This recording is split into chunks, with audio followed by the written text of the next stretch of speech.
Assalamualaikum warahmatullahi wabarakatuh. Halo sobat Gerobakan Gokil semuanya, sehat ya untuk hari ini ya. Hasan Hasbi menyemprot balik para media-media yang seakan-akan ya nggak memberitakan, menyerang Jokowi. Salah satunya adalah Bocor Alus Tempo yang kelihatannya yang sudah pasti ya, yang dibahas cuma Jokowi saja. Contohnya ini, infrastruktur kok dibangga-banggain, kan itu sudah tugasnya presiden. Loh, iya, kenapa presiden dulu nggak ngerjain hal itu? Ketika Presiden Jokowi membangun infrastruktur, kok kamu ributin gitu loh. Harusnya bangga dong. Katanya tugasnya presiden. Lah kenapa presiden-presiden dulu tidak melakukan hal itu gitu loh. Nah, gimana sih video selengkapnya? Lihat video ini sampai habis ya. Tadi menyebut soal keberhasilan pembangunan infrastruktur. Ya. Emangnya itu keberhasilan ya? Kan kampanye pemerintah harus berhasil kan kampanye pemerintah harus berhasil Kan banyak tuh kalau Membenci buka medsos, Jokowi ini bukan berhasil media ya. membangun jalan berapa ribu kilometer gitu kan. Iya. Lah itu memang tugasnya, apanya yang berhasil kalau begitu ya kan? Lucu ya, jurnalisme sekarang lucu. Jadi kalau orang menjalankan tugas, kalau orang melakukan sesuatu yang baik itu di framing seolah-olah skandal gitu, seolah kejahatan.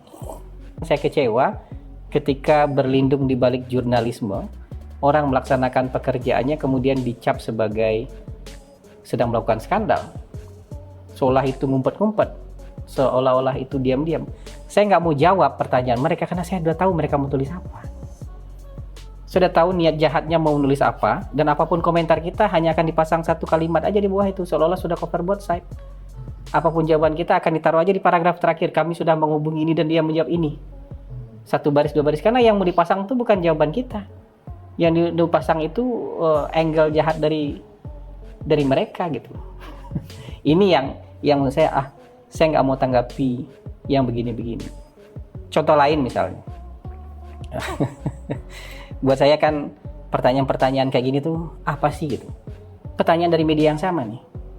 Apa alasannya Pak Jokowi sekarang rajin sekali meresmikan proyek-proyek pemerintah di akhir-akhir masa jabatan? Apa alasannya? Nanya ke abang? Nanya ke kayak saya. Gitu. Oh. Nanya ke saya bilang, lah kalau meresmikan proyek pemerintah kan gak perlu pakai alasan. Kalau udah selesai ya resmikan kan. Kecuali jadi masalah belum selesai barangnya diresmikan, kalian angkat jadi masalah atau apa. Kalau sudah selesai ya diresmikan lah. Kenapa baru di akhir-akhir aja meresmikannya? Loh, kalau yang selesai di akhir-akhir ya selesai di akhir-akhir. Kalau yang selesai di awal diresmikan Di awal. di awal. Ini kan sepanjang masa pemerintahan Pak Jokowi kan beliau meresmikan itu, nggak cuma di akhir-akhir ini meresmikan. Tahun lalu ada peresmian kan, 2 tahun lalu pasti ada peresmian juga, 5 tahun lalu ada peresmian. Kenapa yang dilihat cuman ini cherry picking nih, yang dilihat cuman peresmian akhir-akhir ini aja? Menurut saya kayaknya ya semua media mungkin walaupun sekarang perubahan itu berjalan sangat cepat, tapi diklat wartawan itu penting kayaknya. Supaya nanya tuh nggak asal nanya, kan bisa mikir. Kan tahun lalu Pak Jokowi juga meresmikan sesuatu. Iya. Sama kayak gini, emang pencapaian pemerintah hanya di tahun ini disampaikan nggak? Setiap tahun kan masing-masing KL ada laporan capaian kinerja setiap tahun. KPI mereka tercapai apa enggak, kinerja mereka ini yang sudah mereka laporkan juga sejauh ini. Dipoles nggak tuh bang? Kan nggak bisa kita poles, ini kan fakta. Makanya fakta itu sebenarnya tidak bisa, ini kata-kata salah satu tenaga ahli di kantor saya nih. Fakta itu nggak bisa dikalahkan dengan kata-kata. Rasa juga nggak bisa dikalahkan dengan kata-kata. Jadi publik merasakan nggak? Publik melihat nggak di depan matanya? Itu nggak akan bisa kalian kalahkan dengan kata-kata. Makanya hasil surveinya, poster-poster yang terkini, approval rating Pak Jokowi masih tinggi walaupun ada kehebohan di media sosial. Itu wujud bahwa fakta nggak bisa dikalahkan oleh kata-kata. Itu wujud bahwa rasa juga nggak bisa dikalahkan oleh kata-kata. Masyarakat merasakan. Kalau disurvei kan nggak cuman pengguna X yang disurvei, tapi seluruh masyarakat. Emang pemerintah selama ini pernah ngatur-ngatur, kamu beritanya begini, kamu memang pernah. Emang ada media yang ditutup oleh pemerintah gara-gara misalnya kritis sama pemerintah? Kan enggak. Tempo sampai hari ini mau sampai ke ujung langit kritisnya kan nggak ditutup sama pemerintah. Karena kita sudah comply dengan demokrasi. Cuman sebagai apa ya? Sebagai kantor komunikasi kepresidenan, tentu kita juga punya niat supaya bangsa kita lebih baik. Makanya kita mau perangi itu yang namanya DFK itu. Bukan kritik yang mau kita perangi. DFK apalagi Bang? DFK. Sekali lagi, Disinformasi, Disinformasi, dan kebencian. fitnah, kebencian. Ini kan balik lagi soal pencitraan ini kan. Kan membangun infrastruktur harusnya itu udah jadi kewajiban pemerintah. Ngapain lagi harus diomong-omongin? Iya, memang kewajiban pemerintah. Tapi pemerintah yang berhasil kan nggak apa-apa dia sampaikan, kita sudah mengerjakan ini. Jadi gini, bisa emang Ari tahu kalau nggak dikasih tahu berapa jalan tol, panjang jalan tol yang sudah dibangun? Lewat Bang. Lewat sih lewat, tapi berapa panjangnya kebayang nggak? Berapa jalan yang membantu, misalnya kalau pengen lewat jalan darat sekarang sudah berhemat mungkin sampai 10 jam misalnya kalau mau ke Padang. Pernah ngitung nggak kira-kira misalnya itu dibangun berapa lama, berapa panjangnya, apa saja proses di balik itu? Kalau nggak disampaikan oleh pemerintah nggak tahu kan? Cuma melewat-lewat aja, bahkan sambil lewat pun masih maki-maki pemerintah. Tapi ketika kita sampaikan itu supaya juga merasa, oh ya pemerintah sudah melakukan sesuatu dan ngebantu buat masyarakatnya. Trans Jawa dari ujung ke ujung sekarang udah ada jalan tol. Sebentar lagi Sumatera dari ujung ke ujung bisa kesambung. Lewat laut juga kita banyak sekali pelabuhan bisa. Jadi kan hampir nggak ada lagi daerah terisolir di Indonesia.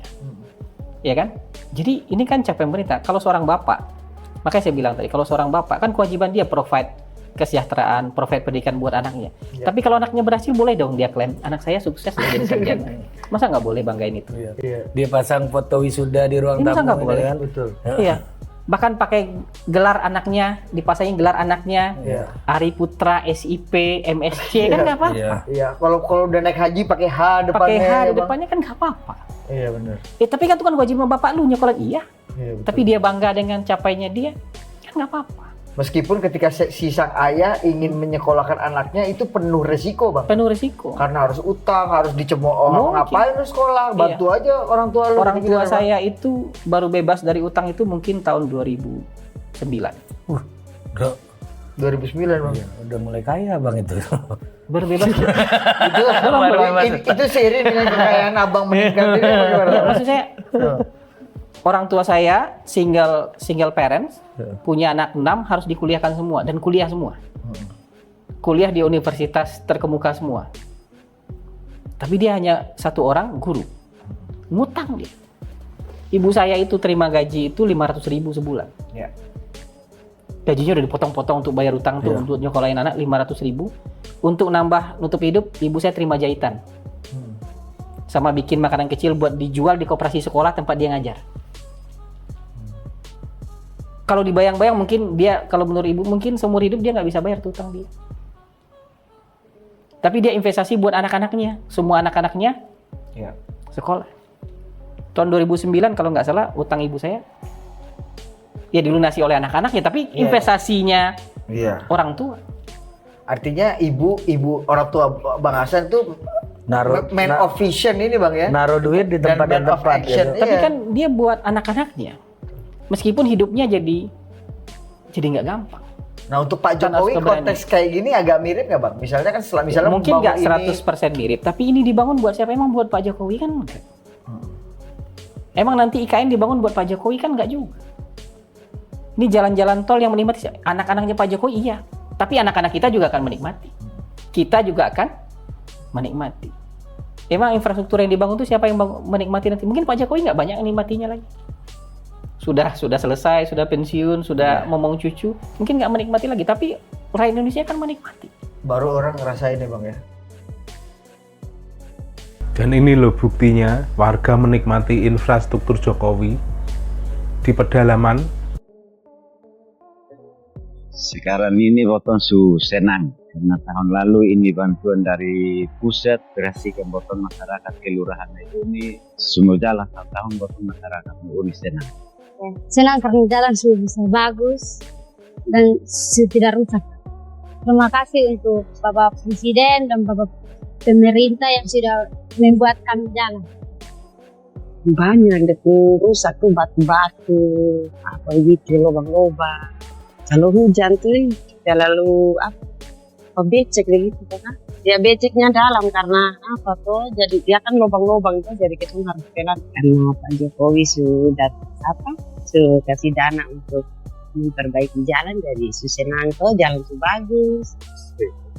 Dulu itu jalan itu lompor-lompor Pak.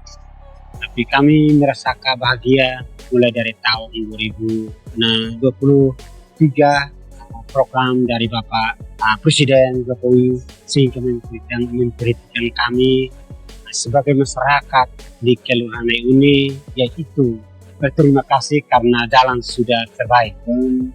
Di NTT, di Provinsi NTT untuk tahun 2023 telah dibangun dan diperbaiki 27 ruas jalan sepanjang 217 km. Ditangani dengan impres jalan daerah dengan anggaran 737 miliar rupiah.